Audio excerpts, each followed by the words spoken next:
Estamos no ar para mais um Comunicando e Andando, esse podcast que não ousa ficar parado. E sim, estamos de casa nova, invadindo a Telehouse, a casa da Atlântida dentro da PUC, para gerar conteúdo para essa comunidade e para a galera que circula aqui na Telehouse. A gente vai estar presente aqui na Telehouse uma vez por mês, trazendo conteúdo e pessoas diferentes de vários segmentos para interagir junto com a comunidade. E já vou trazer para a mesa aqui o meu parceiro de vários podcasts, Douglas. Vamos para mais um? Vamos, de casa cara. nova. Ah, que legal. Meu, prazerzão estar aqui. Valeu pelo convite de novo, Nando. Vai ser um cruzamento massa aí, a gente falar de cultura, negócio, marca, tudo junto aí. É isso que movimenta a nossa comunidade e acho que a PUC tem trabalhado muito nesse sentido de trazer o empreendedorismo para dentro da universidade e a gente vai estar de alguma forma contribuindo para levar conteúdo não só para a comunidade aqui, mas também para fora dela. E a gente tá num lugar que espalha conteúdo pro Rio Grande do Sul também, né? Tem vários programas aqui da Atlântida, enfim, que acontecem aqui dentro, então também tem isso. Exato, né, cara? estamos dentro do estúdio da Atlântida, onde rola o Pretinho, onde rola vários programas. Bola nas costas. Até tá meio uma pressão, né? Dá uma pressãozinha. Essas paredes pretas aí dá uma pressãozinha. Mas é uma pressão boa, é uma pressão que a gente gosta, né? Até teve um dos podcasts que eu fiz atrás, o cara disse, cara, se não tem pressão, não tem graça. Se não tem frio na barriga, não tem graça. É isso e aí. Empreender no Brasil, cara, o cara que não tá com pressão, ele vai perder. Vou começar com uma frase, então, do Andretti, que era piloto de Fórmula 1. Foi mais da Indy, né? Que ele falava, cara, se tiver sob controle, quer dizer que tá muito devagar, tem que ir mais rápido. Se as coisas estiverem sob controle, dá pra dar uma acelerada aí. E é isso que a gente vai fazer aqui, acelerar junto com a Telehouse em vários episódios e vários conteúdos. O próximo já é tentador também. Mas vamos trazer pra mesa o nosso convidado. Douglas, eu vou te contar um negócio. Faz tempo que eu tento trazer o cara, meu. Mas né, a gente vai, com o decorrer, vão entender por que não foi tão fácil trazer. Mas hoje estamos aqui com o Fernando Tornaim, meu xará, né? Somos Fernando também. E estamos aí, Tornaim. Tornaim é sócio da Tornac Holding e sócio e vice-presidente do conselho do Grupo RBS. Fernando, obrigado por ter topado esse bate-papo. Acho que levar conteúdo de empreendedorismo com a tua história, talvez falte tempo aí pra gente contar tudo que tu já trilhou. Mas antes de mais nada, a gente gosta de começar essa trajetória e entender onde que o Fernando começa no mundo do empreendedorismo, qual foi aquele dia D que despertou o interesse de entrar para esse mercado, que a gente sabe que até hoje não terminou e me parece que tá só no começo. Obrigado mais uma vez. Ótimo. Primeiro, obrigado pelo convite, uma satisfação estar aqui com vocês. Eu acompanho o trabalho de vocês, que é um trabalho espetacular. Peço desculpa não ter conseguido vir antes, mas fiz questão, né, da gente conseguir. Que ótimo que a gente está aqui hoje juntos. E conseguimos aqui, então, né, na casa da Tornac. Mas é isso que eu ia falar, é uma satisfação tripla, na verdade, né? Primeiro é estar aqui com vocês. Segundo, de estar num negócio que eu desenvolvi com o Grupo RBS, ainda num chapéu apenas Tornac, né? Que é a Telehouse, poder vir aqui, né? Ver esse público que fantástico, universitário, né? Todo esse espaço é realmente incrível. E uma outra satisfação é que eu me formei também aqui na PUC, né? Eu não iniciei na PUC, mas me formei aqui, então poder voltar aqui também é algo diferente. Agora, entrando nessa tua primeira pergunta, eu sempre tive certeza que comunicação era o que eu queria fazer. Era a minha paixão, isso desde o tempo do colégio. E quando eu me formei no colégio, entrei na faculdade, eu fiz um primeiro semestre, passei na URGS, comecei a administração lá, e eu fui morar um tempo nos Estados Unidos, 6 meses, com aquela ideia de que comunicação era o que eu queria fazer. E lá me chamou a atenção que tinham alguns veículos de comunicação para o público jovem, e vamos lembrar que era uma época que não existia internet, não existia redes sociais, né? Já existiu esse mundo. Muitas ideias eram buscadas lá fora para trazer para cá, né? Porque era muito mais difícil de enxergar. E naquele momento que não existiam essas redes sociais, tinham alguns veículos, eu indo em universidades, enfim, que conseguiam se comunicar com o público jovem de uma maneira direta. Quando eu voltei para o Brasil, eu me dei conta, olhando o mercado nacional para o público jovem, que era um público que estava ganhando relevância cada vez mais, poder de decisão, com tecnologia vindo. Então, um público que, ao mesmo tempo, estava ganhando relevância, mas as marcas com uma grande dificuldade de como se comunicar com esse público, né? Porque não tinha os canais certos, não tinha a maneira de fazer a mensagem certa. Eu me dei conta que toda a comunicação, ela era nacional. E como que num país como o Brasil, um país continental, com tanta peculiaridade de cada região, o jovem no Rio Grande do Sul não é exatamente igual ao jovem da Bahia, o jovem de São Paulo. Como é que era a mesma comunicação? Que basicamente era dominada pela revista Capricho, né, Editora Abril. A gente tinha a Globo com o produto ali específico, Malhação, e tinha a MTV fazendo algum trabalho, mas todos com uma comunicação nacional. E eu me dei conta que tinha uma oportunidade de criar um produto que até pudesse ter a ambição nacional, mas que ele fosse multirregional. Ele muito inspirado até do que a Globo sempre fez com as suas afiliadas, né? Tem uma visão nacional, mas cada afiliada dá aquele tempero local fundamental, né? Para ter uma comunicação mais próxima e poder conversar mais de perto. E aí eu comecei o meu primeiro negócio, que foi o Kazuca, né? E como qualquer primeiro negócio, porque por mais que eu tivesse a paixão pela comunicação, a minha família não veio de nenhum negócio que tivesse a ver com comunicação, eu não tinha tido nenhuma experiência de comunicação, então eu tinha paixão, mas eu não sabia fazer comunicação. Então eu comecei com todas as dificuldades naturais de um negócio que está começando, somado à minha pouca idade, pouca experiência. Eu ia te perguntar quantos anos tu tinha, Fernando. Eu tinha 19 anos, né, quando eu comecei. E aí eu sempre comento isso, quando tu tem 19 anos, as pequenas vitórias, tu fica eufórico demais, né? E as derrotas, parece que o mundo está acabando, então é muito mais montanha-russa, é muito mais difícil conviver com os desafios que depois passam a ser naturais, né, para os negócios. Então eu comecei com o Kazuca, que teve um início bastante duro, né? E eu tenho inúmeras histórias nesse primeiro momento, que é aquele momento que tu pensa em desistir várias vezes, né? Eu conto algumas histórias de tantas, né, que eu poderia contar. Uma foi quando eu comecei com a revista, né? Porque o projeto, desde o início, eu tinha a ideia de colocar o público jovem no centro e criar um 360 de comunicação com aquele público. Porque os grupos de comunicação naquela época tinham muito uma visão produto-orientado. Eu tenho um jornal e aí eu vou ver como é que eu trabalho com esse jornal. E eu quis fazer algo ao contrário. Eu vou botar o público jovem no centro e eu vou pensar toda a conveniência que eu posso gerar para uma empresa para conseguir se comunicar. Então a ideia era ter, que eu acabei criando, a mídia, ter a parte, vários canais diferentes, daí eu ter eventos, eu ter pesquisa, eu ter relacionamento. Então tudo que uma marca precisasse fazer, eu ia ter para entregar. Era uma mistura de grupo de comunicação direcionado a um target específico com uma agência de público jovem. Isso que acabou se criando. Mas eu tinha que começar por um lugar e comecei com a revista Kazuca, né? Com o jornal Kazuca, que era distribuído nas escolas, enfim. E aí eu tenho tantas histórias. Eu me lembro que eu precisava buscar os anúncios, eu não tinha dinheiro para fazer o produto, e eu tinha conseguido Family and Friends, né? Quando começa o negócio, com alguns parceiros, mas eu queria uma marca maior, né? Eu me lembro que tinha o proprietário da rede McDonald's aqui, local, e eu pensei, McDonald's é uma marca que eu preciso ter. Vamos bem. Vamos bem. Não, preciso ter uma marca, né? Porque tem uma coisa quando tu tá começando, que tu não tem ainda um valor agregado do teu próprio negócio, que tu precisa te pendurar, né? Em algumas marcas, em alguns parceiros que avalizem. Então eu pensei, eu preciso buscar essas marcas.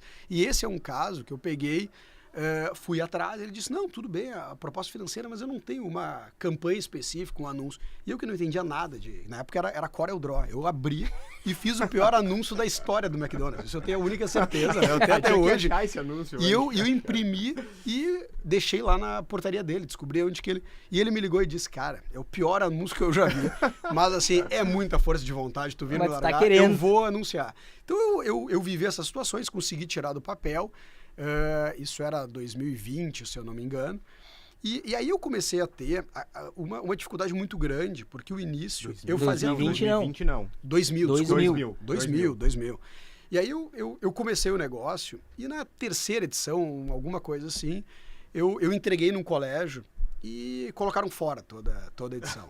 E aí me ligaram uma pessoa que viu, dizendo, poxa, só para te avisar que receberam, colocaram fora, a segunda, terceira edição... E aí tu sofrendo para conseguir fazer, vem coisas como essa e tu pensa, será mesmo, né? Que vale a pena? Então são inúmeras situações, né? Que eu vivenciei. Tem uma que eu conto também, que ela mostra como é que eu tinha que me virar, porque eu fazia absolutamente tudo, né? De fazer as matérias, de entregar, de botar no carro, de vender o anúncio. Sim, no começo equipe, não tinha nada. Né? Essa é a vida do novo empresário. Real, né? Que cria depois toda a tua maturidade empresarial, né? E uma casca mais grossa de ser resiliente, enfim, que que é fundamental. Mas eu consegui, depois de fazer algumas entrevistas com algumas pessoas aqui do Rio Grande do Sul, eu queria trazer alguém de fora. E na época a Priscila Fantin era a grande atriz, né, que estava para esse público, estava em Malhação na época, e eu consegui, que era a mãe dela, empresária, consegui uma entrevista, e a mãe dela disse, não, tudo certo, tu pode enviar o teu fotógrafo, imagina, não tinha nem fotógrafo em Porto Alegre, vou ter no Rio de Janeiro. Sim, eu vou mandar, ele se chama Fernando. E eu disse, claro, não tem problema nenhum, né? E aí eu tenho um amigo, um grande amigo no Rio, que na época estava começando faculdade de Direito, para ter noção como ele devia bater bem foto. E ele conseguiu ir lá, e aí me liga a mãe da Priscila Fantin, dizendo, tu nunca mais envia, liga, meu Deus, o que aconteceu, né? Eu liguei para ele, e ele me disse, cara, eu cheguei aqui para fazer e a minha câmera, ela estragou, ela não funcionou. E tinha um posto de gasolina perto e eu fui comprar aquelas máquinas amarelas. Você lembra que vendia em posto de gasolina? E chegou o fotógrafo com uma maquininha, umas fotos até hoje. Saiu a capa, assim, um horror. Hoje seria estética. Exatamente, a gente daria uma releitura, né? Mas foi um horror. Então são situações, né? Com a própria RBS, vou contar essa última desse período bem inicial, eu tinha ali o jornal, tinha conseguido lançar um site, que na época era... e eu estava tentando ver outros canais. E aí a RBS me ligou, foi o primeiro contato que eu tive com a RBS, que foi TV Com, e me convidou para ir lá. E eles disseram, olha, a gente está vendo sucesso nos colégios, jornal, e tem uma oportunidade de um programa diário aqui, um programa pequeno, que a gente está pensando em fazer um programa Kazuca aqui. E a mesma coisa, né? Eles me perguntaram, tá bom, mas tu tem condição de rodar um programa diário? E aqueles 2 segundos, né, que ou eu falo a verdade, eu vou deixar de ter o programa, ou eu vou ter que correr atrás. E é isso que o empresário faz o tempo inteiro. Eu acho que é isso sempre, né, cara? Exatamente. O cara sempre vende antes e depois corre atrás. A gente começa a fazer com muito mais responsabilidade, com muito mais plano, com muito mais estrada, que tu já sabe o que tu vai viver, mas no fundo tu acaba tendo que algumas vezes jogar e correr atrás. Recursos, quando tu constrói uma base, é mais fácil tu já sabe, exatamente. Mas eu precisava correr o risco, e aí foi outra situação, de assumir e dizer, não, pode deixar. Em poucas semanas a gente estava começando um programa de TV que eu não tinha ideia como é que se fazia um programa de TV, né? Então o início foram essas situações o tempo inteiro, né? Até chegar a um primeiro momento, depois de 1 ano e meio, 2 anos, que eu comecei a ter uma certa estabilidade no negócio, e o negócio começou a crescer e virou o Kazuca, que depois acabei vendendo até para a RBS. Né? Mas antes de chegar na RBS, tu sentia aquela pressão do negócio, de será que eu devo seguir ou não, mas o empresário ainda tá sossegado, entre aspas, que não tem tanta responsabilidade. Depois que tu entra num grupo, cresce a tua audiência, daí sim, bom, agora não posso mais falhar. Tu sentiu muita pressão nesse momento da escolha de topar ali a RBS, de estar nesse... Sabe que eu não sei, Fernando, se na verdade ali passa a ter uma pressão. Eu acho que tu muda a pressão. Né? Mas as pressões, elas são grandes em todos os momentos. Né? É impossível querer ser empresário e não querer administrar pressão. Aí tem que buscar outra atividade, enfim. Eu, a partir desse 2º ano do Kazuca, o negócio cresceu muito. Eu cheguei a ter 300 e poucos colaboradores, quase 400, indo para várias praças. Cara, foi um grande símbolo da nossa geração. Atendendo, né? Até marcas nacionais, né, que passaram a pegar o seu budget de público jovem. Então funcionou aquela minha ideia lá do início, demorou 2 anos, 2 anos e meio, mas uma hora funcionou. Virou. Então eu pegava marcas como a Pepsi, como outras marcas lá que hoje é Mondelez, né, como o Trident e outras, que a gente pegava a verba inteira de público jovem e gerava uma conveniência. E não só para Rio Grande do Sul, a gente fazia atividades no Brasil inteiro. A grande responsabilidade naquela época é que eu não tinha uma estrutura de capital, processos, uma organização de empresa, eram muitos jovens trabalhando, só que eu passei a assumir responsabilidades de entregas para grandes marcas, com complexidades de ter sedes em vários locais. Então era uma pressão muito grande, porque eu não tinha um grande grupo junto comigo, até segurando riscos, segurando financeiramente. Então, foram pressões diferentes, mas aquela pressão que eu vivi no início, ela talvez fosse uma pressão até mais difícil de administrar, porque ela te aproximava mais do caos, né? Sim. Se desse um problema financeiro, eu ia olhar para trás e não ia ter ninguém. Então, tu tem um tipo de medo, né, que é mais difícil de administrar, e somado ao que eu comentei antes, que é a imaturidade, né, a pouca idade, enfim. Quando eu fui para a RBS, né, e foi um processo que eu também conto, assim, a RBS tentou criar, né, uma área jovem que tinha, não sei se vocês vão lembrar, teve a revista IAI, tinha um núcleo jovem, né? Porque a gente estava começando a acelerar, e a RBS ela não conseguiu dar toda a tração que ela imaginava para esse negócio. E eu já tinha mais ou menos uns 5 anos de empresa, 4 anos e meio, quando a RBS procurou para a gente começar a conversar. O que era algo estranho, né? Eu tinha na época 22 anos, 23 anos, enfim, e eu não tinha a mínima ideia de como é que era um processo de M&A, como é que é tu vender, comprar uma empresa, enfim. Busquei uma pessoa próxima que tinha conhecimento nessa área, que me assessorou, mas foi um processo longo, né, de 10 meses, que até não é longo para um processo de M&A, mas para mim foi uma eternidade, assim, porque era uma grande chance de eu dar um salto do negócio. No meio até do caminho, algo que eu não comento, assim, mas veio um outro interessado em comprar com um valor mais significativo, né? E eu tive que tomar uma decisão, conversando com várias pessoas, de naquele momento, né, optar por estar com um grupo que ia me entregar algo que não tem nem como quantificar, né? Não tem como valorar, que é a reputação, que é a estrutura comercial, que é entrar em vários canais ao mesmo tempo, mais condição marcas de expandir, né? Além de algo que eu não enxergava na época, mas que foi vital na minha vida, que é uma escola mesmo, né? A minha escola, né? Como gestão, né? Convivendo com pessoas que eu sempre admirei, enfim, foi na RBS, né? Então eu tive essa dúvida, mas acabou sendo uma escolha de seguir com a RBS. E aí passou lá 9, 10 meses, a RBS ia colocar a proposta e eu fui muito setado, assim, não, qualquer coisa que vão propor eu só vou ouvir, tava combinado aqui com... E aí depois que fizeram a proposta, esse meu parceiro, ele disse, cara, se fizer a proposta, é porque eles estão contando que e eu tava indo, né? A gente fez uma proposta, e a RBS ficou sem me ligar um mês e pouco. Foi um dos períodos mais ansiogênicos, assim, porque eu vivia...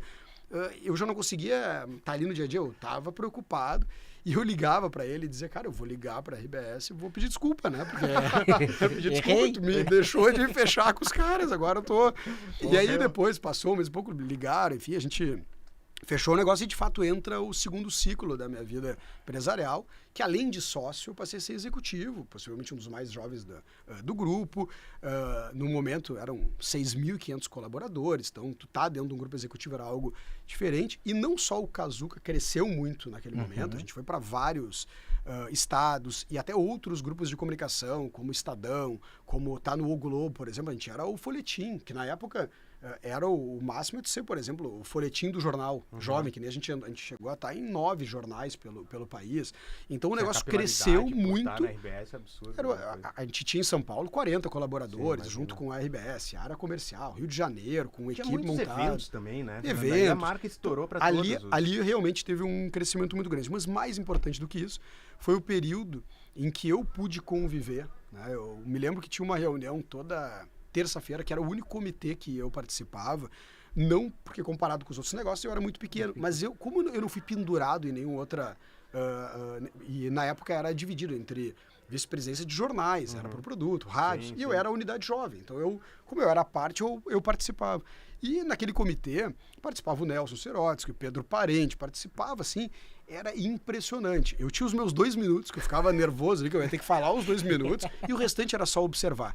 Mas observar a maneira que pensavam, que se expressavam, como é que negociavam, como é que funcionava, foi disparado o meu grande momento RBS, né? Tudo que eu vivi ali e pude estudar fora. Então, em termos de desenvolvimento, foi a minha grande escola e a RBS é uma escola para muitos profissionais, né, do nosso segmento e a nível Rio Grande do Sul foi a grande escola de muitos, né? Certo.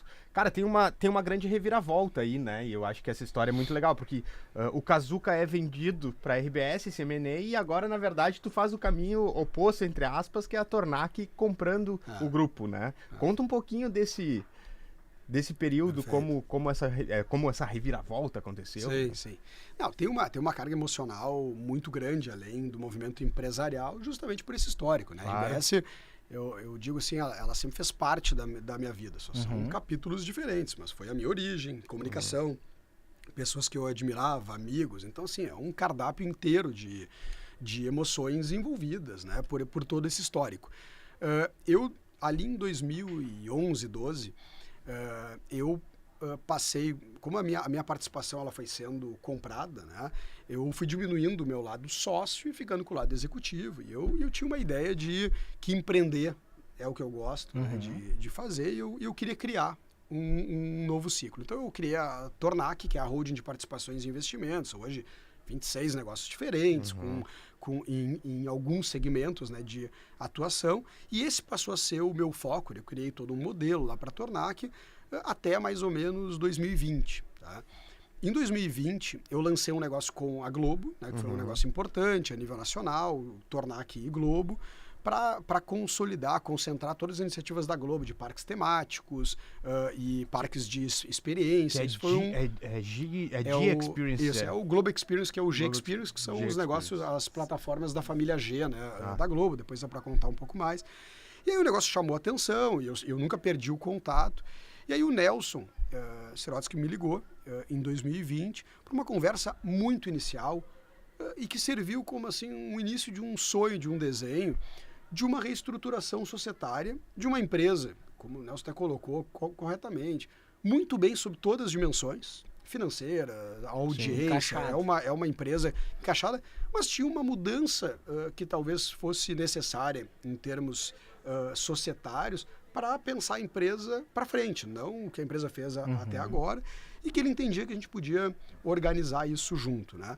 Então, esse processo começou em 2020, a gente teve o signing, né, em 2022, né?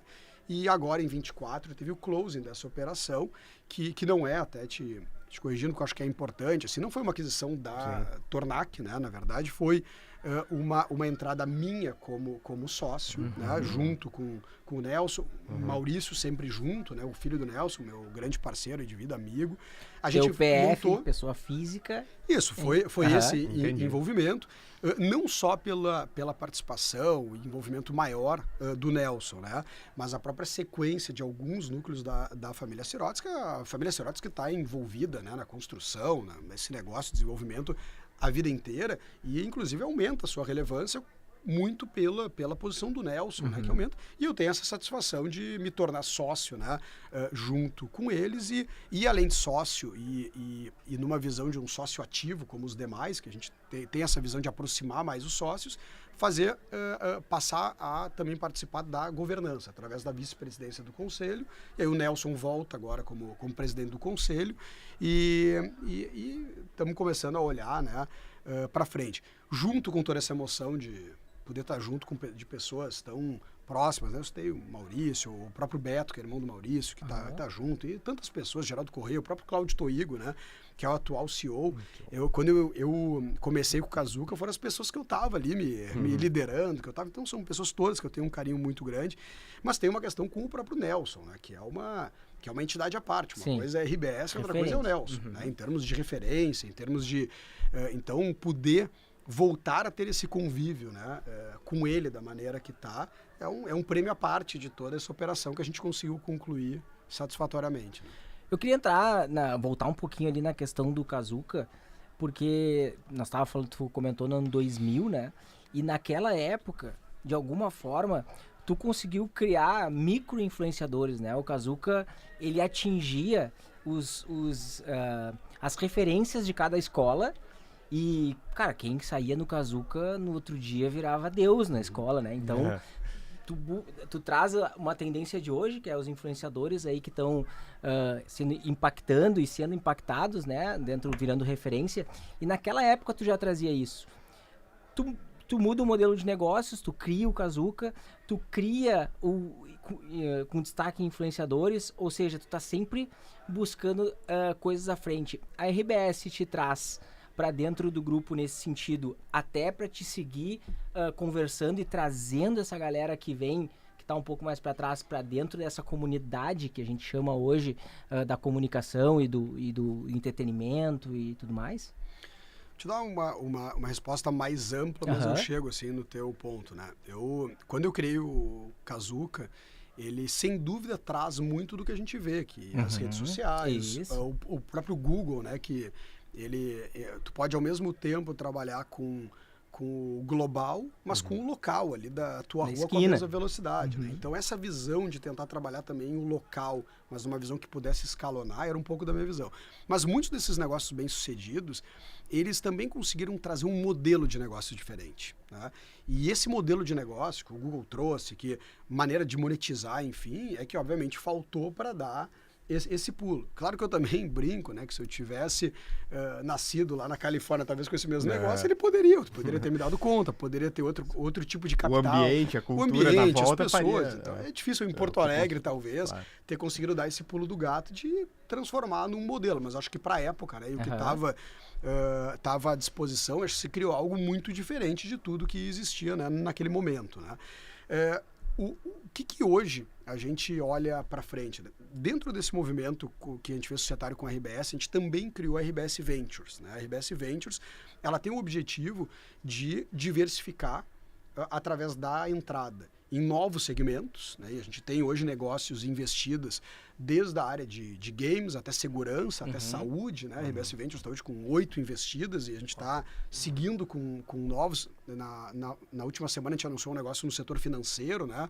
Que foi um investimento lá na Warren. Então, assim, a gente segue atuando. E parte desses negócios a gente chama que são os negócios do mundo RBS, os negócios que estão mais próximos da comunicação, porque a ideia é poder também crescer não só através das plataformas que existem, que tem como gerar upside delas e poder crescer, mas também através do desenvolvimento de novos negócios dentro da comunicação. E parte desses negócios, eles sem dúvida vão vir de desenvolvimentos, numa visão mais incubadora mesmo, ou até da aproximação com empresas que estão atuando. Acho que cada vez mais os negócios vão ter arquiteturas mais abertas, né, para ter que atuar. Né? Não é um momento de a gente só fazer de dentro para fora.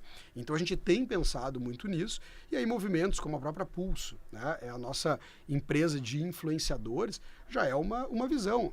A Pulso ela não trabalha só com comunicadores RBS, que era algo impensado há um bom tempo atrás. Não, ela é o principal clube de influenciadores do Rio Grande do Sul, hoje com inúmeros influenciadores relevantes, porque eles fazem parte do processo, né? E a gente quer ter eles próximos. Então, muito do que a gente vai construir a partir de agora, não necessariamente é só no modelo de dentro para fora, com aquele modelo assim, constrói equipe, constrói um business plan, não, é poder desenvolver coisas novas, mas muitas vezes ter parceiros com arquiteturas mais abertas, né?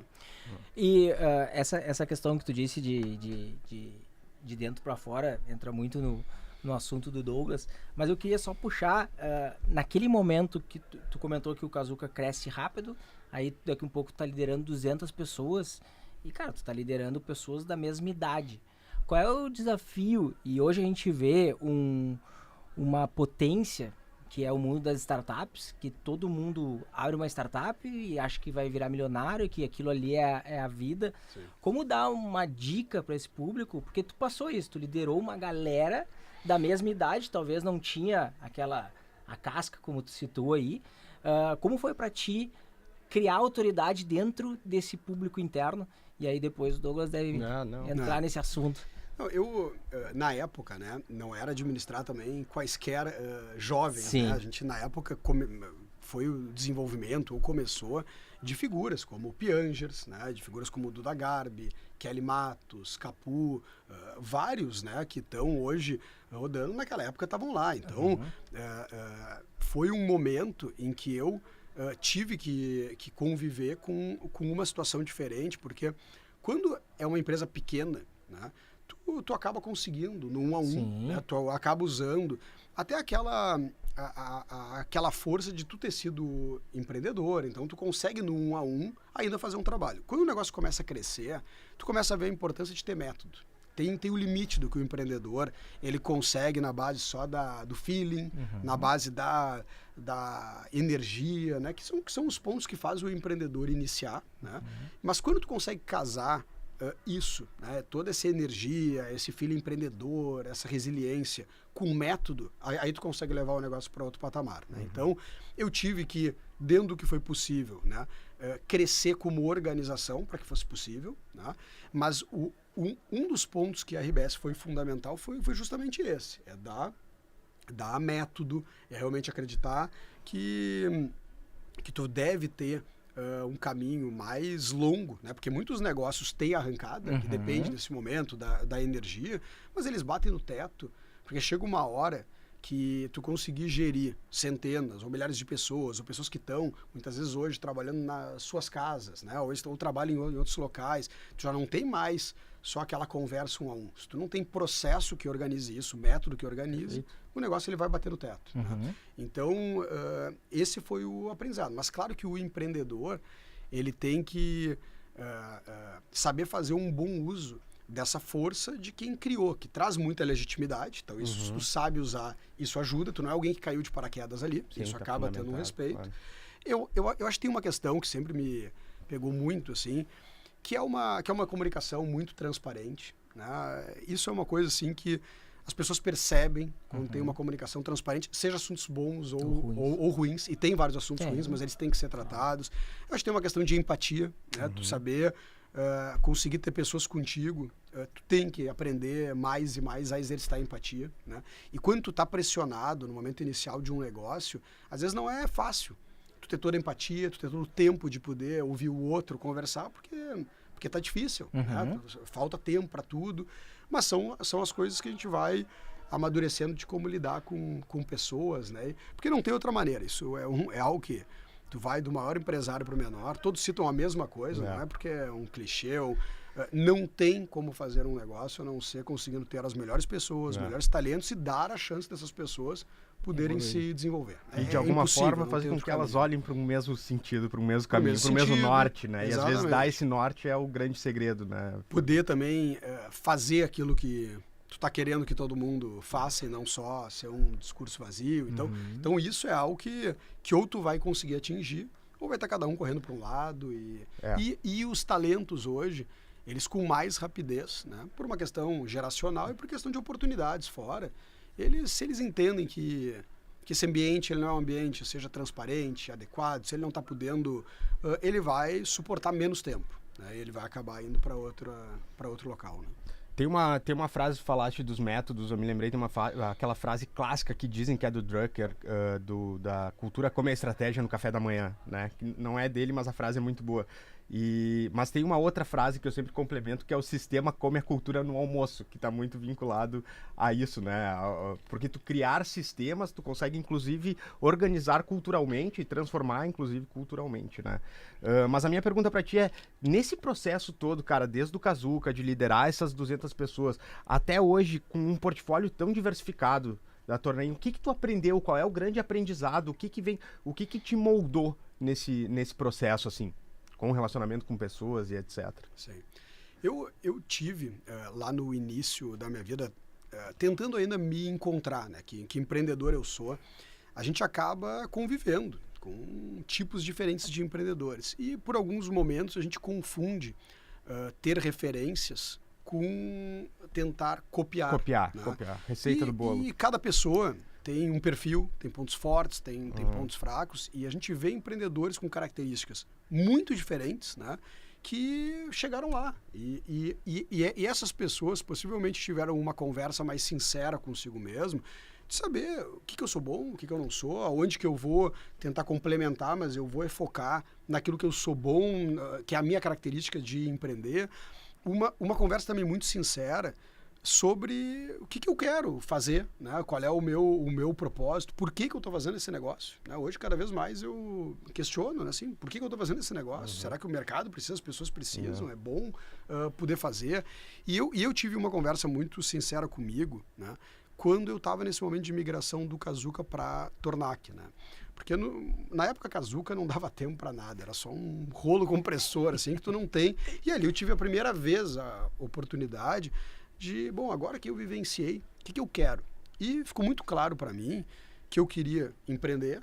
Eu não sou um executivo, até talvez me viraria nos 30, mas não é onde eu poderia mais me destacar, e não é o que me daria prazer, né? E a gente precisa tentar, pelo menos, fazer algo que a gente gosta para passar por todas as dificuldades. Então, eu queria empreender, mas eu também me dei conta, porque eu tinha acabado de vivenciar, estar numa operação muito complexa, com muitas pessoas, E se eu ficasse envolvido em uma operação, ia acabar o meu sonho de poder empreender, né, em diferentes negócios.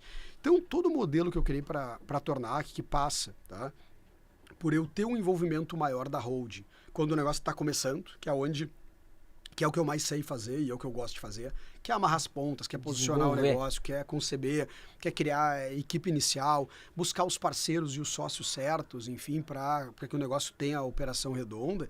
Mas o meu objetivo é sempre o mesmo com os negócios, tá? Claro que quando eu falo RBS é um pouco diferente pela sua dimensão, mas eu estou falando todos os demais negócios, eles acabam tendo em algum momento vida própria. Né? Do ponto de vista, quando eu falo vida própria, pode ser um sócio diferente, diferentes. Claro. Dentro da Tornac eu não tenho um sócio, mas cada negócio tem o seu sócio diferente, tem uma governança diferente, tem um orçamento diferente, tem uma maneira de gerir. Pessoas diferentes, negócios diferentes. Exatamente. E a gente passa nesse momento a muito mais se envolvendo nos pontos estratégicos, acompanhar o negócio, quando tem algum movimento mais relevante de expansão que a gente se envolve. Então, pega qualquer desses outros negócios, o Cais Embarcadeiro, por exemplo, que é um negócio que também aqui no Rio Grande do Sul trouxe de volta, né, assim, a cidade de frente para o Rio, teve um movimento importante. Ele é um negócio muito bem gerido, né, que tem a sua superintendente, ou tem um sócio que é a DC7, específico daquele negócio, e o negócio roda. Porque se aquele negócio ele não chegasse no momento de rodar sozinho, eu ia me focar só naquele negócio e eu não ia ter a possibilidade de seguir empreendendo, seguir olhando outros negócios. Então, tudo isso que eu estou falando, dentre outras coisas, eu tive uma conversa comigo e eu criei a minha maneira de empreender. Né? Porque não tem uma questão de certo e errado. Eu criei a minha maneira de empreender, que é diferente de possivelmente várias outras, mas eu encontrei dentro dessa maneira a forma de conseguir ter o meu sucesso, conseguir ter a minha evolução. Né?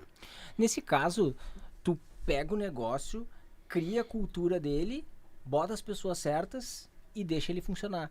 Porque até isso que tu trouxe, a gestão, né? Pô, tu desliga um botão, daí uma hora tá falando embarcadeiro, uma hora tá falando do Vivo, uma hora tá falando da IBS, uma hora tá falando... E cada um tem a sua linguagem, cada um se comunica de um jeito. A própria necessidade do negócio em si tem as suas peculiaridades. Exatamente, são visões diferentes e até, esse que tu disse, embarcadeiro, bota o Vivo ali, são culturas diferentes, mas com o mesmo processo. É tu ter um trabalho B2B, locar para algum empreendedor e depois fomentar ele também para que aquilo tenha vida própria e se for... Como tu liga um botão e desliga o botão para conseguir conversar com todos esses negócios? Essa é uma dificuldade, não só para mim, mas para quem está no guarda-chuva, é ficar trocando o chip o tempo inteiro. Isso, obviamente, é desafiador. Né? A gente, na semana passada, abriu com a Globo, junto com a Rede Bahia, lá em Salvador, um dos negócios. É um mundo completamente diferente. Daí tem que tratar dos estádios, daí tem que tratar... São assuntos muito diferentes, né? A gente dentro da RBS hoje tem negócio de portaria virtual. Vou lá e falar, então agora é portaria virtual, agora é saúde, agora... Então isso realmente traz um desafio.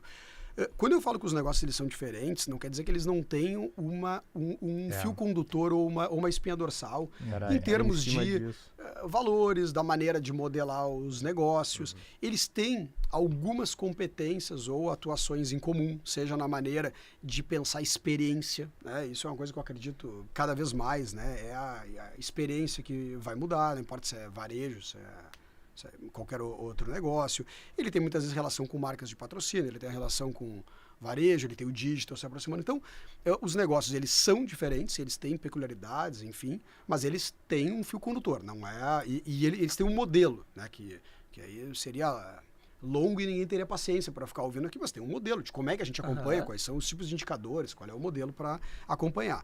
E, obviamente, se não nasce correto, tudo isso que a gente está falando aqui, tu pode ter o melhor modelo de acompanhamento, tudo isso que vocês estão questionando, mas tu não vai conseguir. Então, o negócio, primeiro, ele tem que nascer de um bom conteúdo, de um bom negócio.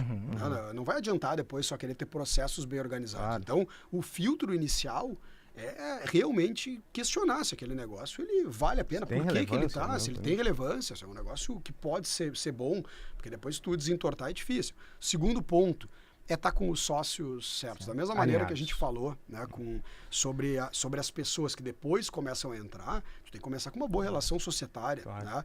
E essa experiência de ter sócios diferentes já me trouxe, vamos dizer assim, uma maneira de organizar desde o início, de achar os parceiros certos, parceiros relevantes, que realmente complementem, né, competências. Então, tudo isso começando direito, depois na hora de colocar o CEO certo, de ter os processos, também tem muito mais chances de dar certo. Né?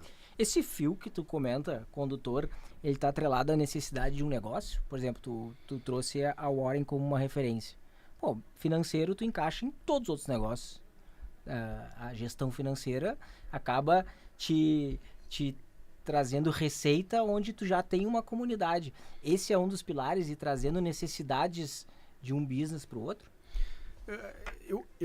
Essa é uma questão tricky, assim, que é os ganhos de escala, vamos colocar de uma maneira geral. Porque eu já vi muito negócio também cair quando o propósito principal é o ganho de escala. E muitas vezes na prática, ou esse ganho de escala ele não acontece, ou ele torna o negócio muito mais complexo de administrar, né?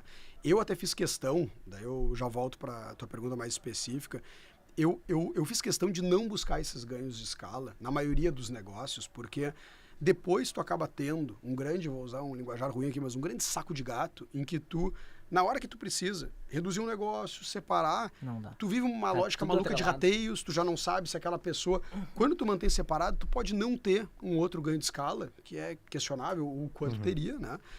Mas tu consegue sempre ter algo muito fiel. Porque aquele negócio ele está rendendo. Né? Tu consegue saber os recursos que estão aplicados nele. Não tem nada eu não estou querendo dizer que não existe ganho de escala. É claro que existe. Né? Mas no meu negócio, eu não priorizo isso para não cair numa possível cilada. Né? Então, eu não coloco esse ganho de escala como ponto principal. Ele não pode ser o ponto principal. Se ele, no decorrer do negócio, tá, a gente consegue criar, obviamente, incentivos, vasos, comunicantes entre os negócios, é claro que é super positivo. Né? E a gente vislumbra isso como um desdobramento natural, mas não como ponto de partida. O negócio ele tem que ser bom porque ele é bom. Tá? E aí a gente vai ver depois se tem essas possibilidades de intercâmbio. Eu entendo esse fio condutor muito mais culturalmente mesmo, de valores, certo? De uma comunicação, de uma estratégia única, de um olhar único, de futuro, mesmo com parceiros diferentes. Ele é um pacote, assim, ele tem um pouco de cultura, né? Ele tem um pouco de propósito do que a gente quer fazer. Eu acho que ele tem um pouco de modelagem, né? A maneira que a gente modela os negócios. Eles têm, muitas vezes, negócios diferentes, mas a modelagem com os parceiros, quando eu digo stakeholders, assim, desde a maneira de ter o sócio, o fornecedor, não importa se é o parceiro estratégico tal. Então, tem uma modelagem de como amarrar esse negócio, né, que a gente consegue amarrar.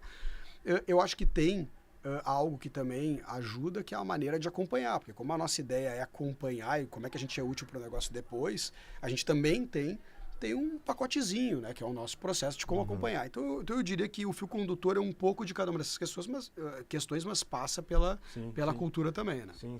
Até porque a própria entrega, ou até a tua garantia de ter um mínimo de controle de todo esse processo, passa muito por cultura, né? De entender que as coisas estão sendo feitas de um jeito e não do outro, ou indo para sentidos diferentes. Cultura é algo que ele parece um pouco intangível, né? Mas principalmente quando um negócio ele vai crescendo, aí tu percebe mais, ele é uma força que fica maior do que qualquer sócio. Ele fica maior do que qualquer processo que tu vai criar. É algo impressionante. Por isso que a própria... muitas vezes, daí eu não falo só RBS, né, mas as suas áreas de novos negócios, muitas vezes tem uma visão dos próprios executivos de deixar separado. Porque o novo negócio ele vai ser engolido. E não é porque alguém decretou, não é porque tem um processo para isso, mas é uma força invisível muito grande. Né? Então, claro que a cultura é algo que tem que ser sempre bem valorizado. Né? Como tu está enxergando esse momento da comunicação como um todo? Tu iniciou num processo lá em 2000 numa comunicação impressa, né? Distribuindo. E hoje a comunicação está muito mais rápido daquela época, totalmente diferente, muitas vezes não tem certo ou errado. Como que tu está enxergando esse momento da comunicação por estar inserido em todo esse ecossistema de mídia, né? Que de alguma forma potencializa todos os negócios, né? E a RBS até, não sei se tá no teu guarda-chuva, a RBS tem buscado ajudar o pequeno, dar oportunidade, que antigamente se distanciava. Isso era, vou fazer um anúncio na RBS, tá louco, não tenho condições. E hoje já se cria formatos.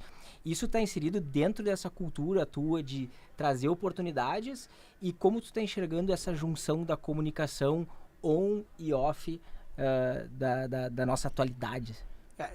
Essa é a pergunta, na verdade, que não tem de milhões. Uma única resposta, porque os grupos de comunicação no mundo inteiro, eles estão sendo disruptados, estão sendo provocados já há muito tempo. É algo que a gente convive, né, já há bastante tempo. Possivelmente, com inteligência artificial, com tudo que a gente vai viver, eu acho que vão ser poucos segmentos que não vão ser provocados. Afetados. Né? Só que a gente já está vivendo isso há bastante tempo. Desde a criação da internet, basicamente. Exato. E a gente tem inúmeros caminhos, porque o mundo virou muito mais de poder testar. Se o teste puder ser barato, melhor. Porque a gente pode fazer rápido e barato, rápido, porque não tem outra maneira. Então a gente está indo por inúmeros caminhos, né, para poder talvez ali na frente, quando a resposta ficar clara para onde vai, a gente está percorrendo vários caminhos, possivelmente esses caminhos estão permeando os nossos, né? Mas eu posso colocar alguns pontos aqui. Existe um processo de digitalização, né, de estar no mundo digital, que a gente está muito atento, e a RBS em várias frentes está conseguindo ser muito bem sucedido, porque a audiência, de uma maneira geral, ela quer aquele conteúdo. Ela já não, se a gente for pegar assim, os bem mais jovens, eles já não dividem mais claramente qual é a plataforma, isso aqui é um computador, né? Ele quer aquele conteúdo. Né? Então, a gente tem que estar, se a gente tiver a força do conteúdo, estar em todas as plataformas e ver como uma oportunidade, não como uma ameaça. E a gente está conseguindo aproveitar muito bem, mas tem muita coisa pela frente que vai se fazer na questão do mundo digital. A gente tem um universo da TV, né? Que nós somos afiliadas na TV do Grupo Globo, né?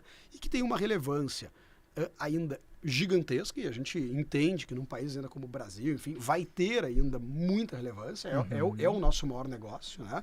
E a Globo é um parceiro muito relevante, o maior grupo de comunicação da América Latina, um dos maiores grupos do mundo, e a gente tem, então, dentro da TV, essa continuidade, mas uma evolução, que vai ser a TV 3.0. Então, aquela TV que a gente conhece hoje vai mudar muito.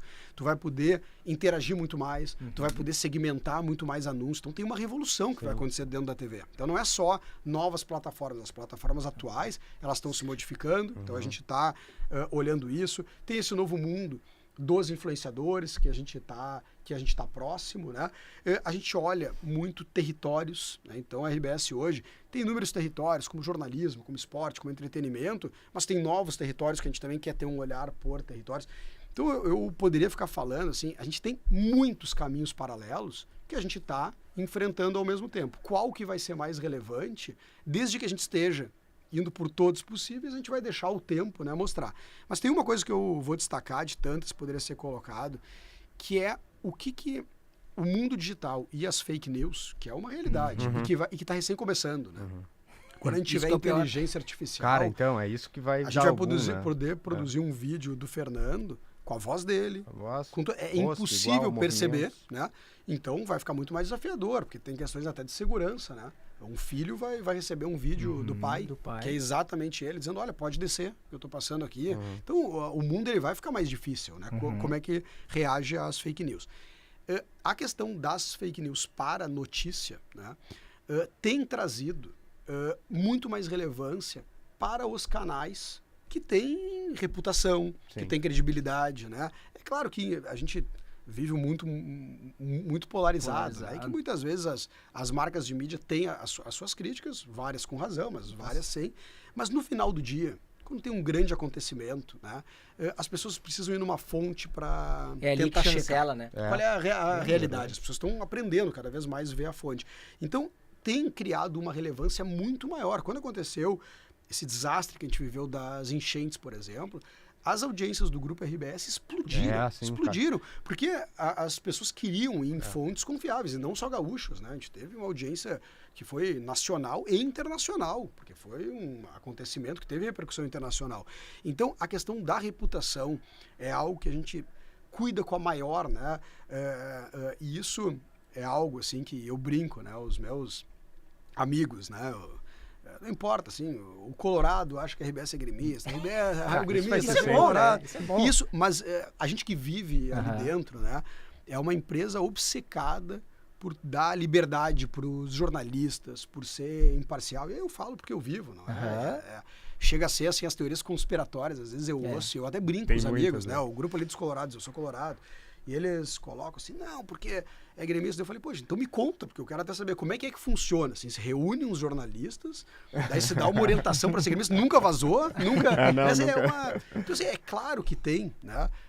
Às vezes, erros, tem momentos que deveria ter sido mais imparcial, mas tem um processo e uma obsessão por ser imparcial, e às vezes até, né, algo que as redes sociais não têm o mesmo compromisso, por exemplo, de checar fatos. Às vezes algo que parece o mais óbvio numa notícia, né? E que a mídia dita tradicional em alguns veículos demora um pouco mais, as pessoas criticam, pô, por que já não publicou? É óbvio que é. Não é óbvio, a gente tem uma responsabilidade que a plataforma digital não tem, que é de tentar checar o fato, né? Porque é isso que constrói credibilidade. Então o ponto da credibilidade é muito central também nesse futuro, né? Eu acho que a busca, cara, todo esse período das enchentes passou muito por isso, né? Porque a galera era bombardeada por rede social e a gente viu aquilo acontecendo em massa e aí escutava o dia inteiro a gaúcha, porque era onde tu tinha certeza do que estava acontecendo, né? Então, mesmo que tivesse o bombardeio da rede social, o endosso vinha de lá. É isso mesmo? É isso que está acontecendo? Dentro do GZH, a gente lançou recentemente uma plataforma inteira de vídeos, programas, né, enfim, e YouTube. E, por exemplo, durante a enchente, os níveis de audiência da cobertura que estava no YouTube, no GZH, superava grandes emissoras. E foi impressionante, né, o que aconteceu em termos de audiência. Mas é fruto dessa credibilidade e dessa capilaridade, né? Claro. A RBS, e até assim, valorizar muito os jornalistas, né, do Grupo RBS, que a gente está vivendo uma guerra lá, a gente está com um jornalista lá agora em Israel, a gente teve a enchente com pessoas vivenciando, assim, e se emocionando, e tem uma vez que a Cristiana Ranzolin falou, né, que ela estava numa dessas cidades, e a pessoa veio, só abraçou ela, agradeceu, porque ela estava sendo uma esperança, estava chegando na RBS para mostrar o que ela estava vivenciando, né? Então, esse jornalismo de estar próximo dos gaúchos, né, de mostrar os gaúchos, ainda é muito único da RBS. Né? E, cara, e tem a própria condição de estar no lugar e passar a experiência, né? Sem contar que foi muito usado, inclusive, como canal de pedido de socorro. Exato. Eu me lembro de usarem, né, os noticiários também, como um serviço de, cara, nós estamos aqui e ninguém veio aqui, né? Exato. Deixa eu pegar só esse gancho de futuro, porque a gente perguntou sobre a empresa, sobre as mídias, mas eu queria saber como é que o Fernando se mantém atual, se adapta a todas essas mudanças. Quer dizer, tu falaste do Kazuca 2000, né? Então são 24 anos do Kazuca pra cá. Tem mudança aí enorme. Teve a internet, no mínimo, a explosão disso. Teve... a gente teve uma pandemia no meio disso e ainda tem agora essa questão das IAs surgindo. Deixa eu complementar. Vai. Nesse sentido, tu acha que a comunicação, ela tá no pior momento de... definição para onde vai, porque tu comentou sobre a TV 3.0 e entrando nesse ponto desse ciclo do Fernando da TV 3.0, a geração de 60 mais, ela não chega nesse, e a de 12 anos tá querendo mais que isso. Como encaixar, porque a gente tá aí, deve ter o quê? 4, 5 gerações utilizando todas essas plataformas. 5 gerações, como vocês estão enxergando dentro desse conceito de vir trazendo a comunicação e agora para qual caminho ir e se acelera ou não, né? Começar pela tua questão e começo com uma dica, uma brincadeira, mas é verdade, né? Tenha filhos, que é uma boa maneira de se atualizar, porque a gente começa a se atualizar, é uma rapidez, né? Porque é uma geração que já nasceu aprendendo a mexer com tela, né? Enfim, então... Vai na TV mudar, né? Tenta lá com o dedo, né? E são outros valores também, né, cara? A percepção que eu tenho é essa, assim, tem até uma mudança de valores, umas coisas mais propositivas, então até isso traz o cara de volta pro... São tantas coisas mudando ao mesmo tempo, né? A própria interação, eles estão acostumados a poder interagir o tempo inteiro, então tudo que não tem interação tem mais dificuldade, então as coisas elas vão mudando, né? Mas, obviamente, quando tu tá muito inserido dentro de um segmento, tu já naturalmente tu tá te atualizando, né? Porque qualquer segmento, tu tá conversando com profissionais que são os melhores profissionais naquele segmento, tu conhece os principais eventos, feiras, tu tem a oportunidade de conviver com empresas que estão na vanguarda em termos de saber o que está acontecendo. A própria Globo, com quem a gente tem muita troca de informação e visão sobre o futuro e que está indo nas principais feiras, que está interagindo com os maiores grupos de comunicação no mundo. E tem muita troca de experiência, né? A gente Quando a gente vai desenvolver um novo projeto, por exemplo, tem uma questão de referências nacionais, mas muito internacionais, que sempre tem que fazer parte. Porque muitas vezes a gente vai desenvolver um projeto, como é que a gente vai saber se já foi bom? Tem alguma referência que já fez isso, que não fez, que pode ter errado? E a gente busca muita referência lá de fora. Então, tem inúmeros caminhos que te fazem, né? Mas a gente está vivendo um momento, que é o olho do furacão, que talvez, assim, ninguém esteja 100% atualizado. Né? A gente vai falar de inteligência artificial. Tem muita gente que dá para dizer que está mais avançada nesse entendimento. Agora, assim, saber todos os impactos, para onde vai levar, oportunidades, enfim, né? A gente não sabe. Por outro lado, né, são nos momentos de caos no bom sentido que surgem as principais oportunidades, que tu tem a oportunidade de enxergar as coisas se mexendo. Né? Então, tudo na vida, dependendo do ângulo, tu pode enxergar como problema, como ameaça ou como oportunidade. Né? Então, e, na maioria das vezes, são as duas coisas ao mesmo tempo. Né? Tu tem que ter aquela defesa, mas tu tem que ter o ataque. Né? A gente tem ações que são defensivas, né?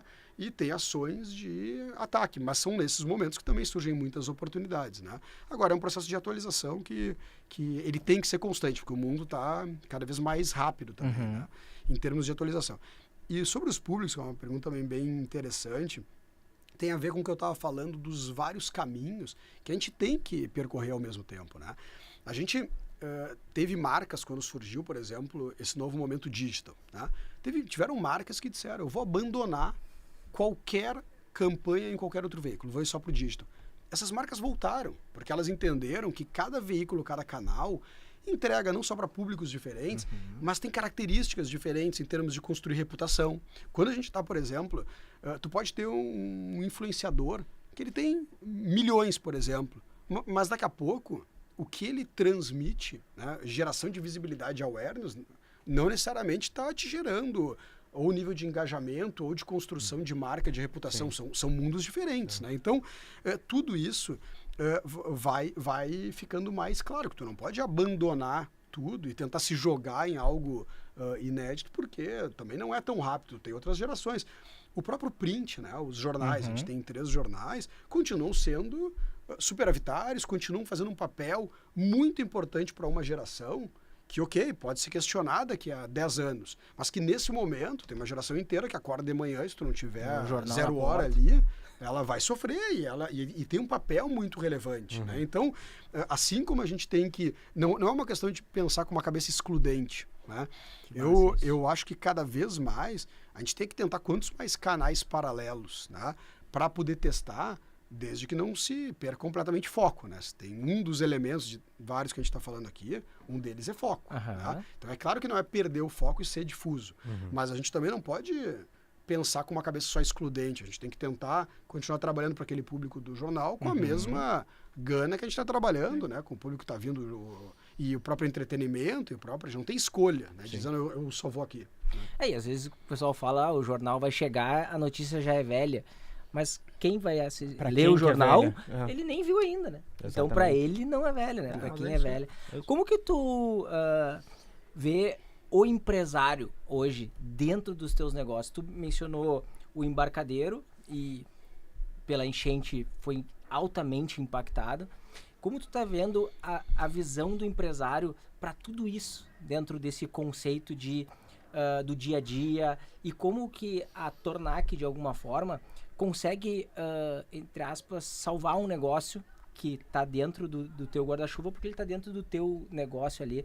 Como que vocês lidam esse dia a dia com o empresário, que muitas vezes é o nosso ouvinte, né? Aquele cara que surfa sozinho, que ele não tem talvez toda essa retaguarda, entendimento, às vezes até o cara que abre de manhã e fecha de noite, ele não tem tempo de consumir toda essa avalanche de conteúdo e de oportunidade. Como que a Tornac se torna um baita parceiro e que as pessoas busquem a Tornac para ser um pilar de ajuda nesse momento do empresário que ele, de alguma forma, sofre, né? Eu não sei se eu tenho, ou qualquer empresa, tamanha capacidade, né? Porque é desafiador mesmo, né? O que eu tento é, primeiro, ajudar o empresário a entender o negócio dele, que é aquela origem que a gente falou, né? Se o negócio ele não nasce bem pensado, bem posicionado, né? Alguém vem dizer assim, eu vou abrir uma padaria. Por que tu vai abrir uma padaria? Existem centenas, milhares de padarias. Ah, porque meu pão é melhor. Isso não pode ser. Eu não sei se o teu pão é melhor. Ah, não, ela vai ser a primeira padaria que vai atuar 24 horas e não tem nenhuma e tem mercado para isso. Bom, eu começo a achar que tem uma razão, que tem um posicionamento que vai ser único. Porque se tu não cria algum lugar ao sol que é teu, né? Já o negócio começa difícil. Né? E aí, depois que está completamente torto, é difícil alguém, né, poder ajudar, acaba sendo muito mais difícil. Então, esse processo inicial do negócio, né, tu pega muito empresário que, e a gente convive, assim, ele tenta fazer o planejamento do negócio dele, mas, por exemplo, ele parte do princípio que ele vai abrir e o negócio vai começar a rodar, né? E ele usou todo o capital dele para botar o negócio de pé, mas cadê o capital de giro bem pensado? A planilha dele lá tá toda verdinha, com 20% de crescimento que por tem mês. Planilha bem feita, assim, e eu vou te dizer que não é só de empresário pequeno, né? Às vezes a gente tá com um sonho tão grande de fazer algo que a gente não quer enxergar os brutal facts, assim, a gente continua embebedado, assim, não, mas aquela receita vai ser assim, isso aqui tá certo, etc. E depois as coisas não acontecem. Então, tudo isso se começa também mal pensado, mal planejado. Pô, errou o ponto, não tem um diferencial, não tem... É difícil, né? Tu poder ter esse... Mas tem uma vantagem, né? O empresário menor, ele consegue ter um foco maior, porque tá ali o negócio dele, ele consegue ter uma barriga no balcão ali que ajuda, então ele também tem que explorar. O olho do dono lá de ele tem que explorar esses pontos que são positivos, né? Mas essa é a... E claro, assim, o mercado, ele tá mudando, né? A gente já não sabe mais, às vezes, com quem que a gente está concorrendo, né? As cadeias eram muito mais definidas, né? A gente não sabe mais, aquele teu parceiro, ele às vezes é teu cliente, às vezes ele é teu concorrente. Tu tem uma questão de, por exemplo, o mundo digital tem trazido as compras muito mais para o universo digital, e aí aquela loja, ela está se transformando muito mais num showroom e vai vender. Então, talvez o meu foco tenha que ser muito mais experiência do que... Então, realmente é muito desafiador, mas cada um tem que tentar fazer essas perguntas sinceras e certas do seu negócio e ver como remediar.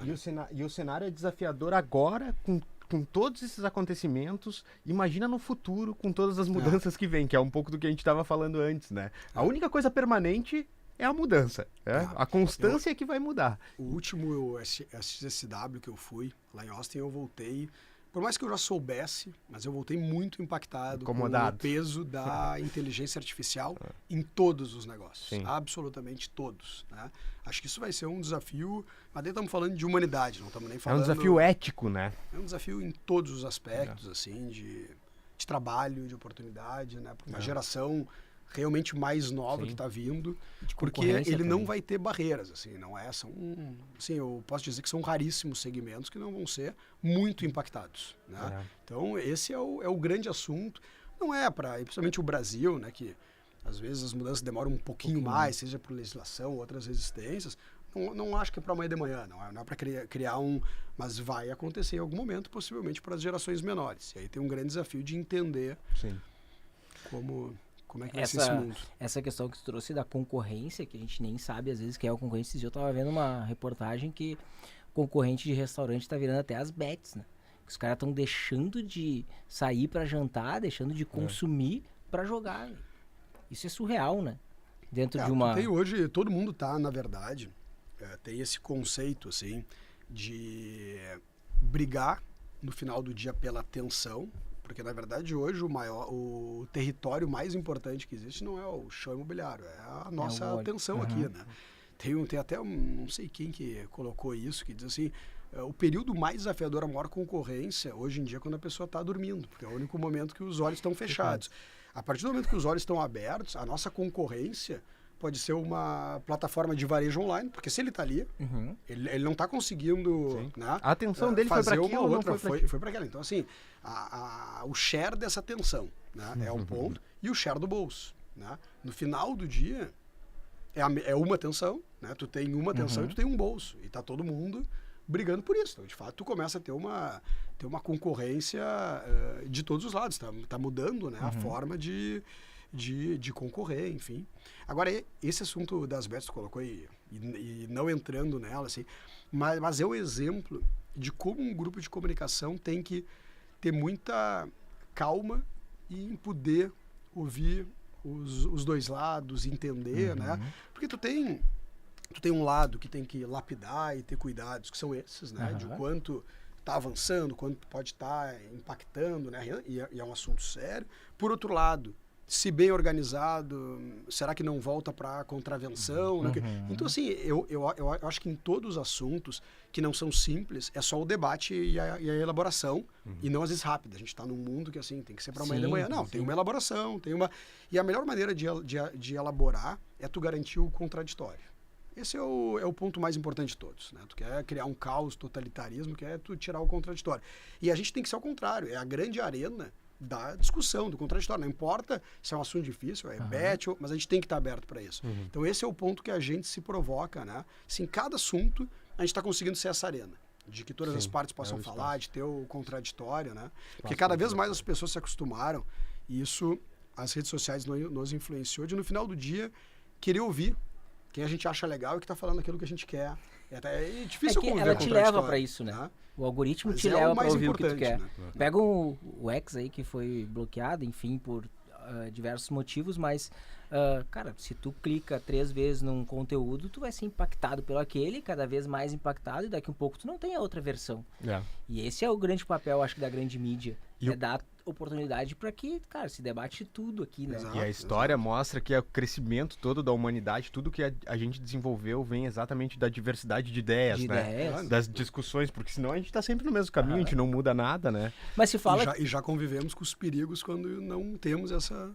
Mas se fala que o varejo físico, até entrar nesse ponto, por tu ter vários pontos que intensificam isso, vive um dos melhores momentos. Tu sente isso também lá na ponta? Na verdade, os nossos negócios que envolvem varejo, tá? E a gente tem negócio além dos citados aqui, né? Acho legal falar do portfólio, cara. Viva, né? Que é com a Forbes, com a Matias, a gente tem negócio com a Melnick, que é uma rede de malls de bairro, tem vários negócios. Eles sempre tentam trabalhar o conceito de experiência junto. Então, ele não é o local de varejo, aquele tradicional, né? Que tu vai... Daí, se tu competir com o mundo digital não oferecendo algo diferente, melhor, aí a derrota já está garantida, preço, porque é mais fácil, tu pedir aqui rapidamente, vai chegar lá na tua casa e está resolvido. Agora, quando a gente viveu pandemia, o que aconteceu no ano seguinte? Tudo que envolveu experiência, entretenimento, explodiu, né? As pessoas, elas querem sentir, elas querem se emocionar, elas querem... É isso que faz a gente se sentir vivo, né? É um conceito de sinto, me emociono, as emoções... Na verdade, é o que marca. Né? É o que a gente marca. É o memorável, emoções, é a emoção. Não é só a racionalidade, é o lado intelectual. Quanta coisa a gente sabe intelectualmente, mas o viver é o que transforma, né? Enfim. Então, quando as pessoas viveram a pandemia, foi um ano explosivo, né? No melhor sentido possível, assim, do entretenimento, do futebol lotado, né? Foi o melhor shows, enfim, espetáculos. Era bom ir, né? E locais de experiência, né? E eu sempre fui um apaixonado por experiência, e eu também conto isso com alguma frequência, assim. Quando eu fui fazer uma viagem na época era minha namorada, depois noiva, hoje minha esposa, né? Mas naquela época, assim, a gente foi. E a primeira vez que eu me dei conta que eu estava entrando num espaço de experiência feito por uma marca, né, com o espaço da Heineken. E a minha esposa nunca tinha gostado de cerveja, não gostava, né? E ela saiu dali impactada, comprando até um outro... Eu pensei, poxa, mas olha a força, né, de um espaço de experiência que tu vive aquilo. Tu não tá recebendo só uma mensagem meio... Não, tu tá vivendo. E isso muda tudo, né? Tu vai criando, é um trabalho mais de guerrilha, mas tu cria um exército, assim, de pessoas mais ligadas, lealdade, a alma mesmo, né? Da lealdade, enfim. Então, eu acho que o varejo, ele vai acabar indo para uma visão mais de experiência, né? E a gente acaba sentindo talvez um bom impacto, porque a nossa vida é muito de pensar experiência, que passa por, quando a gente fala experiência, é desde os ambientes que remetam à experiência, o tipo de calendário, o tipo de atuação que se faz, que mexa com a emoção, que mexa com a vivência da família, que mexa... Isso é uma coisa que faz toda a diferença hoje na minha visão quando a gente fala varejo. E ao mesmo tempo, criou esses momentos, mas também vem a crítica, né? Que muitas vezes a pessoa vai lá viver, não vive bem essa experiência, ela já compartilha muito rápido esse universo do digital, né? De estar e ao mesmo tempo poder criticar ou elogiar. É um desafio também, né? Para as marcas, né? Muito mais desafiador. Quando tu coloca qualquer postagem, por exemplo, as pessoas podem conviver com um comentário bom com um comentário ruim, né? Então o mundo ele ficou, né? E a gente sabe, já é um assunto batido. A quantidade também de, sejam pessoas ou robôs, ou o que quer que seja, que estão ali para colocar raiva, para olhar ao lado. E acho que realmente ele ficou um mundo mais complexo. Mas não tem outra maneira, né? A não ser ir em frente, né? Tentar humanizar mais, tentar ser aquela vida real, porque é isso que as pessoas, ao perceberem isso, também vai gerar um nível de como tu falou, de lealdade, né? De aproximação muito maior, né? Não tem outro caminho. Na verdade, tem uma crença, eu vim do branding, então eu tenho uma crença forte de branding, assim, de marca, que a marca é o resultado exatamente disso aí. A marca é o resultado dessa experiência, ela não é o resultado do que tu falou que vai fazer, é o resultado do que tu fez, é meio reputacional, então é o que o cara viveu naquele momento, né? Então até a construção dessa marca passa bastante por isso e passa bastante pelo que a gente vinha, eu vou puxar lá de trás, que a gente falou do fio, né? Seja ele cultura, ou seja ele propósito, ou seja ele os métodos e etc. Mas passa muito por isso, né? Pelo controle disso, porque no momento que a gente está vendendo experiência, que o produto é experiência e não mais um produto, uma funcionalidade, meio que a gente vive esse universo já há algum tempo, né? Esse fio é o que determina como é que o cara vai perceber a tua empresa. Porque é como o teu colaborador tratou o cara lá na experiência que ele está vivendo, é como todo esse processo, toda essa máquina funcionou, que fez ele marcar de fato, né? E a gente falava de propósito e dessa coisa do que tu falaste de ser meio que a motivação e também o que te amarra também, né? O fit com os outros investidores, teus outros sócios e etc. E eu não tenho nada contra propósito, pelo contrário, porque é realmente essa fonte de motivação, mas ao mesmo tempo o propósito é uma coisa muito intencional, né? E às vezes a gente olha para o mundo e a gente vê que, cara, intenção legal, mas às vezes falta um pouco mais de ação do que só a intenção para o mundo, né? Falta colocar aquilo lá. Então a pergunta até que eu ia te fazer, cara, até voltando para o Fernando de novo, assim, olhando para os negócios, claro, mas voltando para o Fernando, qual é o legado? Porque o legado é o que fica, de fato. Qual é o legado do Fernando aí? O que as tuas marcas, o que tu pretende deixar como legado, mas também como legado da pessoa, Fernando? Perfeito. A gente teve uma vivência, eu acho que foi em abril, quando veio o criador do Waze, né? E teve um jantar que ele tive uma oportunidade de conversar bastante, enfim.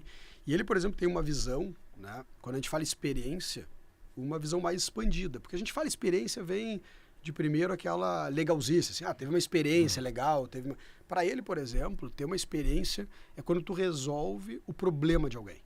Porque se uma marca tá vindo para resolver um problema, ele não foi o entretenimento, mas ele assim, tu passa a ter um nível de gratidão com a marca, o fato de valorização. Já é uma experiência. Exatamente. Né? Então a experiência, ela não é, quando a gente fala experiência, não é só um conceito que puxa um pouco mais, né, de entretenimento, de conferência, não, é de resolver um problema. Por que tu tá ali? Né? Porque tu tá resolvendo um baita problema, né? Eu tenho essa visão, eu me analiso, né? Gosto de psicanálise, assim, desde muito jovem, desde até antes de me analisar, devorava, assim, os livros todos, Freud, todos, né? Melanie Klein, todos, assim, eu sempre gostei muito de psicanálise, me analiso há muito tempo como lifestyle até, né? Que massa. Porque eu dou muito valor ao sentimento, né? A gente conseguir, assim como a gente investe tanto na nossa vida da porta para fora, a nossa vida da porta para dentro, ela é decisiva, né? Do que a gente vai viver, a capacidade do ser humano, seja de se boicotar ou de se... Sim, tu tem uma vida interna e que a grande maioria ainda é uma ciência muito nova, né? As pessoas não conseguem entender de verdade, elaborar, mexer com seus sentimentos, né? Então, sentimento foi uma coisa que me... E eu, na grande maioria dos negócios, né? Porque essa resposta que tu me perguntou, ela poderia também ficar falando, cada assunto aqui eu sou um cara que gosta de falar, então... Eu poderia te dar várias explicações, mas eu vou pegar uma, né, que responde, tem outras que eu acho que respondem juntos, né? Mas eu acho que nesse mundo que a gente vive, que é tão complexo, que é tão difícil tu poder, né, gerar, cara, melhor convivência entre as pessoas, poder gerar satisfação, poder gerar uma boa experiência, poder aproximar as pessoas dos seus mundos, enfim. Eu acho que é algo que, de uma maneira geral, principalmente esse ponto, os negócios que eu estou envolvido, eles conseguem ajudar, eles conseguem produzir, né? Isso é um dos pontos, né, dentre outros legados, que me satisfaz, né, em poder estar ajudando, poder estar... enfim, então acho que esse é um ponto, dentre outros que eu poderia te colocar, né, e claro que tem pontos específicos de cada negócio, né, acho que a gente falou bastante aqui do Embarcadero, ele conseguiu gerar essa experimentação do público se voltar de frente para o Rio, isso mexe com autoestima, então cada negócio também, né, ele deu uma nova vida para a cidade, exato, uma parte, né, da cidade, né? Tudo que a gente falou, do que o Grupo RBS acaba fazendo, até enquanto serviço, quanto poder... Por exemplo, no dia seguinte, né, que teve a enchente, a gente teve uma atuação, claro, tem um mérito assim de toda a empresa, né? O nosso CEO atuou muito, mas o próprio Nelson Serotsky, daí era como gaúcho, né, de como é que a gente traz a Globo aqui. A Globo desembarcou, né? Claro que tem também assim, a Globo, ela a partir do dia seguinte teve a crítica ali do show, mas ela a partir do dia seguinte ela veio e fez um tempo de jornal nacional, ela mostrou para o Brasil o que estava acontecendo. Então assim, isso é algo que a RBS buscou, trabalhou, porque era o momento da gente fazer o Brasil enxergar exatamente o que estava acontecendo. Então claro que tem vários legados que satisfazem, mas peguei um aqui que, legal. Que mexe com algo mais pessoal do que eu acredito. Fernando, a gente caminha para o fim do nosso episódio, mas com isso que tu falou de trazer a Globo para cá, de gerar essa experiência, de mostrar para o Brasil, tu acha que as coisas não estão muito imediatistas? Porque parece que já acabou, né? A gente até estava falando um pouco disso no início. E tu acha que essa comunicação tão rápida, ela não se sobrepõe a algo que deveria se trabalhar um pouco mais e dar mais foco? Porque, cara, a gente vê países desenvolvidos que tiveram algo parecido... 10 anos para se reconstruir. Se nós olhar para nossa realidade, dá para duplicar, talvez, né? Dentro desse contexto. E tu não acha que a comunicação, às vezes, deixa passar ou bota para os cantos algo que ainda se deveria trabalhar um pouco mais para que não morresse e a gente seguisse aquilo que realmente precisa ser feito? Inegavelmente, acho que não só nessa situação, o mundo ele tá rápido demais. E às vezes falta tempo para justamente elaborar, poder... Isso é a nossa realidade que a gente vive. Tem um pedaço da própria atenção, né? As pessoas cansam do assunto e vão dar atenção para outra. A gente tem dificuldade de fazer as pessoas lerem. Como é que tu vai aprofundar? Ou, por exemplo, short vídeos é algo que é muito mais relevante. Se tu passa um pouquinho do tempo, o cara já não aguenta, né? Então, óbvio que tem o imediatismo, que é um problema de todos. Mas sobre essa crise, né? Eu acho que não é só a visão Grupo RBS, mas a visão do próprio governo. Tive a oportunidade de conversar com o próprio governador e é uma visão de etapas, né? Quando tu vive algo assim, tu não consegue resolver tudo. A gente viveu uma primeira etapa, que era a etapa emergencial, que era salvar pessoas, não tinha nem como pensar em outra coisa. Vidas, era salvar, enfim. Aí a gente começa a entrar... E o primeiro chamamento que a gente fez, né, pro país, é assim, olha, estamos precisando de ajuda, né? Seja recurso, seja de todos os tipos, né? Agora a gente começa a entrar numa etapa que é uma etapa de até começar a comunicar algo diferente, porque a gente precisa, por exemplo, a nossa Serra Gaúcha, a gente precisa dizer, tá tudo bem lá, não aconteceu nada, a gente precisa que as pessoas venham, né? Porque também tem o outro lado, se todo mundo acha que a gente está ainda com a enchente aqui, a gente não tem outra vida, tem um momento ainda de reconstrução que vai ser longo, e claro que as etapas têm que ir evoluindo e entra o assunto prevenção, porque agora a gente precisa prevenir, então a gente vai ter que seguir. Nós, dentro da RBS, a gente está tentando ter desde o início um trabalho de acompanhamento muito em cima, criamos placar de indicadores até, para o público poder acompanhar de tudo que estava sendo prometido, o que está sendo entregue, né? Mas obviamente a gente depende que o próprio, daí eu falo, governos, né, de todos, porque precisamos da entidade pública, não adianta a gente achar que... E, obviamente, continuar mobilizando a população civil, iniciativa privada, para que também possam, de uma maneira ordenada, fazer, mas a gente vai ter etapas pela frente ainda para ter que cumprir, né? Até trouxe indicadores. Hoje, o que me parece é que parou de ter clique, se joga pro lado. Tu sente isso? A gente acaba, pela responsabilidade de alguns conteúdos, né? Tem assuntos que a gente traz que eles não estão rendendo. Né? Não é todo mundo que quer saber do Banco Central. Isso. Não é. Mas isso não quer dizer que não esteja lá na capa, porque é um assunto que precisa ser falado, de qualquer natureza. Se tem algum crime que não está ganhando tanta audiência, bom, mas a gente vai colocar. E claro que tem um outro lado, né, que a gente também precisa entender, e é uma forma de ouvir o público isso, né, e uma coisa não exclui a outra, né, dentro daquelas questões de não excluir, que obviamente se um tipo de conteúdo ele não teve interesse, e aí vamos ser daquelas notícias mais hard news, mas se o objetivo era entreter ou alguma notícia sobre esporte que não agradou, a gente também tem que entender, isso é um recado do público, né? O público não gostou, seja da forma que foi escrito, seja do tipo da cobertura, né? Então, eu acho que as duas coisas existem, né? Acho que tem uma parte que precisa ser colocada de lado, mas tem uma que aí tem uma questão acima da... porque daí entra retorno, de novo em tudo aquilo que a gente falou de relevância, tem que ser relevante para o público, né? Tem obrigações, mas tem que ser relevante para o público, né? O negócio tem que funcionar. Cara, vou fazer a última pergunta, talvez seja a pergunta mais difícil pela trajetória do Fernando. O Comunicando e Andando, desde o primeiro episódio, no fim, a última pergunta é: quem que tu indicaria para sentar aí onde tu sentou e seguir contando uma boa história, para seguir inspirando pessoas? Pelo teu relacionamento e número de sócios e empresas, acho que deve ter não só tem mais de um. Boa, mas quem que é uma pessoa que é uma referência para ti e que ele te inspira, independente de toda essa galera que tá junto contigo? Posso colocar 2 aqui? Pode. Essa pergunta é uma baita sacanagem, né? Porque todos, né, os meus parceiros, sócios, eu colocaria, enfim.